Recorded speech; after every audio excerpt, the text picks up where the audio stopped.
La rubrique de Frédéric.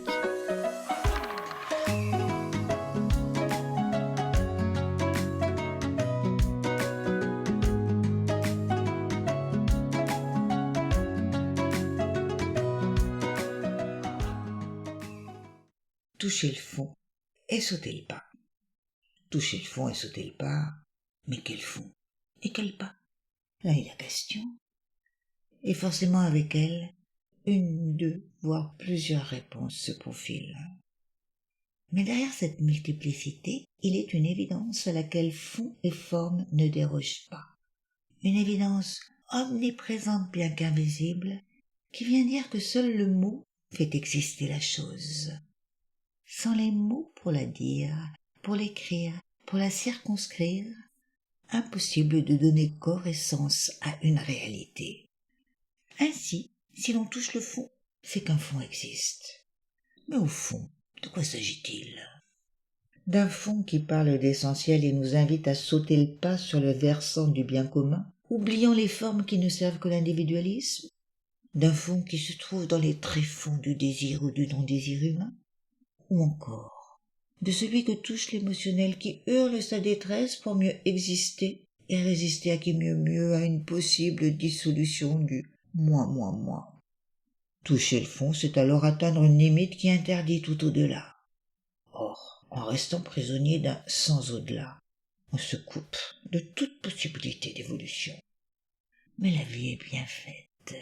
Impossible de rester au fond ad vitam aeternam.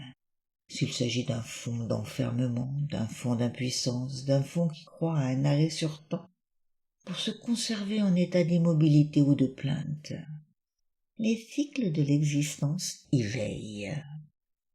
Le fond vient attester d'une limite qui invite au dépassement. Ce fond-là se distingue du fond qui incite à toucher le fond d'un problème pour en percevoir l'ampleur, le considérer sous toutes ses facettes, en dégager les lignes de force, éviter les lignes de fuite, dessiner des solutions qui deviennent opportunités de découvrir de nouvelles clés de compréhension. Toucher le fond, c'est aussi ne pas s'arrêter à la forme, ne pas croire aveuglément à l'apparence qui n'est là que pour indiquer la nature de nos possibilités du moment. Alors quand la forme se montre, le fond, lui, reste en embuscade et dirige incognito le mouvement de l'existence. À quel fond répondons-nous derrière les agitations formelles qui sont les nôtres?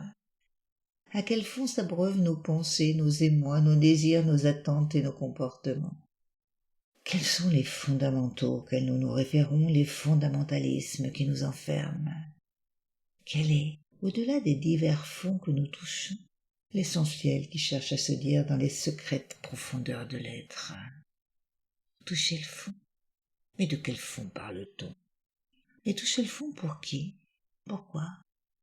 Ces questions de fond sont un socle, non pour séjourner sur le plancher de l'impuissance, mais pour découvrir que le fond, c'est ce qui nous constitue.